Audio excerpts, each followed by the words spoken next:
Greetings and welcome to video number 33. Today I'm going to be ranking some of my car models, S, A, B, and C tiers. If you don't know how this works, S is basically the best and C is basically the worst. I'm going to be reviewing my Kinsmark / 136 scale car models for now. I'm splitting it into two parts because I just have so many and I can't fit them all on this board or stage, I guess you can call it. First, I'm going to do the non-Lamborghini brands because I have a lot less of those, and the second half is going to be the Lamborghinis if I can do them all in one go. But without further ado, let's get started with the non-Lamborghinis. For the most part in this video, I'm going to be ranking it based on the car itself. I'm not going to be so much ranking these on the brands that makes them or the scale or the quality of the model. I mean, some of it will go to quality model regarding the details, like how well it portrays the real car. But first, we're going to start with the C8 Corvette Stingray. This is a good car. I really like it. Black is not honestly the best car for it, although we do have the red engine in there. It has a good amount of practicality and drivability, so I'm going to just go ahead and rank it a good A. Next up, a huge leap in all directions. The McLaren P1 is a hybrid multi-million-dollar hypercar based on the 720S. However, I say it jumps in all directions because while it jumps in performance and quality and value, it also falls a lot in practicality. It doesn't have a lot of practicality in regards to storage and friendly drivability. It is a bit low, so you can't drive it off-road, obviously. I'm actually kind of torn. Just because it looks awesome and it's rare, I'm going to throw it at A tier. Next up, the Bugatti Divo. Only 40 of these exist, and they're approximately $10 million. Incredibly awesome and rare, and it looks stunning. I absolutely love this thing's look. Red is okay. I'm not going to judge too much by the color, but it's a really cool car. Again, like the McLaren P1, it doesn't have a lot of practicality. I think it actually has more practicality than the P1. From what I can remember, this has a trunk, and that doesn't really have a trunk. Or a frunk, frunk in both, sorry. Engine's in the back. But it's actually has a little less performance than the regular Bugatti Chiron. But it's still crazy performance, so I'm, again, going to throw it in A tier. Now, this is the Bugatti Chiron Super Sport. Sorry, had to clarify that. The only difference is, from the regular Chiron, is these holes, these fins on the side, and this added back. You can see the spoiler here. This whole thing has been extended. It's basically like the Divo, just an add-on to the Chiron. But I mean, again, this does have more performance, although it's a lot rarer and it's a lot harder to drive normally because of this back end. I think you'd have to be careful for that. Now, I do like the long, but practicality-wise, I actually think I like it less than the standard Chiron. So I hate to do it, but I'm going to have to put it in B tier. As hard as it is to rank all these cars, I have to clarify they're all great cars. I like them a lot. Next up is the McLaren 720S. It's the one that P1's based off of. It's a standard twin-turbo V8. Not too standard, but it's the base model 720S engine. It's a pretty decent car.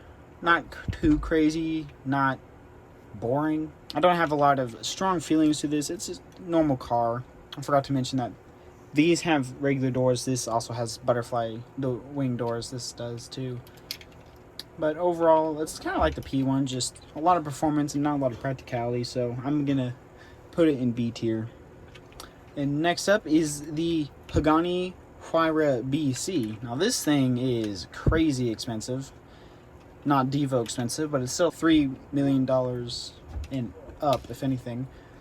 It's not a whole lot. Okay, I'm going to be honest, I don't know a whole lot, but the front splitter is different from the normal Huayra. Carbon fiber on the roof is, I'm pretty sure, normal. The wing is also generic, or not too generic, but the wing is there and it's big. It's not on the B's regular Huayra. It does have gull wing doors, which are cool. They definitely add to a lot. But this also lacks in practicality. It does have some storage spaces actually hidden under this engine bonnet. To access them, you have to lift the whole engine bay up. which is kind of not great. But again, this car focuses on performance and somewhat luxury more, but mostly performance. And don't really have a huge connection to Pagani's. I know that's kind of awkward, but I'm gonna have to put it in B tier. Well, so very even layout. I know it's not the best, but it is what it is.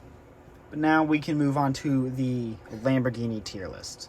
Okay, now for the Lamborghinis. This is probably going to be a very different tier list, but let's get started.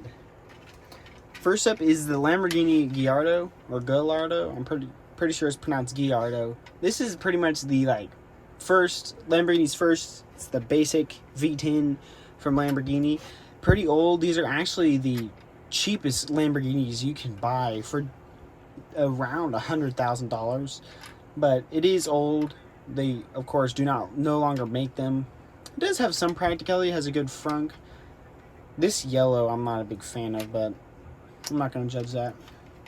It has regular doors, and the doors on this model aren't detailed, which is fine.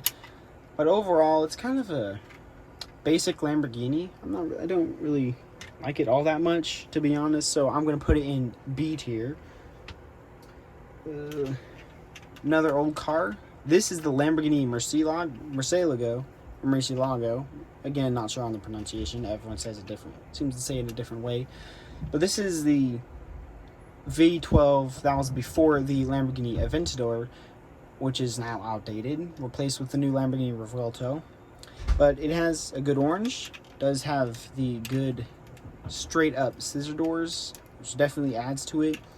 Again, a very small frunk, which is normal for these performance cars. It has a lot of nostalgia to a lot of people, but again, to me, not so much. I prefer the newer stuff. So I know it's not the best option, but I'm gonna have to put it in B tier. Next up is the Lamborghini Miura. Now this is a true icon. It was the first ever car to obtain the supercar status. It is a V12, again, like so many other cars. Not a lot of practicality. It's slow, not a lot of storage. This has regular doors with this interesting intake lip right here. The green is okay. It's a nice design, but I know a lot of people might not like this, but I'm gonna put it in B tier. Again, I don't have a lot of connection to it. Now, here's the first Lamborghini with a multi-million-dollar status. This is a very limited run, the Lamborghini Sesto Elemento. This thing is like insanely decked out in carbon fiber. There is zero practicality, pure race car. You can even see the dashboard. Let me see if I can, maybe on this side. Okay, you can't see, but the dashboard is completely hollow. So your feet would be getting hit by the sun through that. And they just cut all that out. There's no storage. The chassis is very empty. Basically they minimalize it as much as they could. 100% carbon fiber. Very quick acceleration. But overall, I'm not a huge fan of the design, especially the dashboard. But even though it's a concept car, I don't really like it. I'm going to put it in B rank. Next up is the Lamborghini Urus. This may look a little different from the regular Uruses because this is actually the concept car the Lamborghini unveiled for the Urus. It's very dusty. Look at that. I haven't cleaned this one off. Anyway, this is the concept Urus, so it's lacking a lot of things that you might recognize from the regular Uruses. Most notably to me, I think, is the mirrors. They're gone or non-existent because on the actual concept car, they were actually cameras, but of course that's not really legal, so that didn't stick around for long. I think it's cool though. It's definitely a cool car. Even though it's a concept. So, but I'm gonna have to put it in B tier, and to do that, we're gonna have to stagger the line. So yeah, this might get tricky. Another Urus. This is, fun fact, the newest Lamborghini in this scale collection. or the newest car in this collection period that I got. This is the new Lamborghini Urus Performante. Now this thing is definitely cool. It's bright red. It has spoilers here, and here. Lots of carbon fiber. These hood vents. Sorry. It has just all the cool stuff. Now, unfortunately, on the model, the back doors do not open, but it is this is an SUV. So this is a very great car. It has performance, practicality, style. First S rank. Next up is the Lamborghini Aventador. Now this is an icon. It is, I guess. Like everything else with the V12, not a lot of practicality. Scissor doors. Unfortunately, this car model does not successfully have scissor doors. They're more like butterfly wing doors, if anything. This model does have a cool Italian flat stripe, because this is Italian. It's really cool. I like it. It's going to go in A tier, conveniently, because it's Aventador. Now, same kind of, almost nearly the same thing. This is the Lamborghini Aventador SV, which stands for Super Veloce. This adds a different rear diffuser, a spoiler, these grills on top, and this new front splitter. It's also got, this model is actually not Kinsmart, but it's the same scale, so I leave it here. It's very good. Not the great best doors, but it's a really good model. It also goes in A tier. Next up, we have the Lamborghini Huracan. Now, this is probably the next cheapest Lamborghini, next to the Gallardo.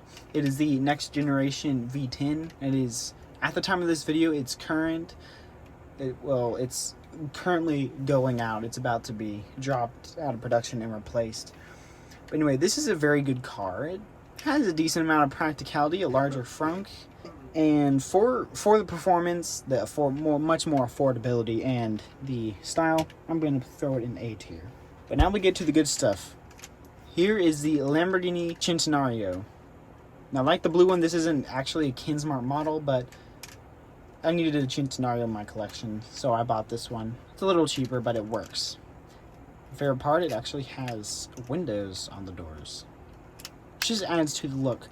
Anyway, the Centenario is a limited edition car made to celebrate Ferruccio Lamborghini's 100th birthday, if he had lived to be 100 years old.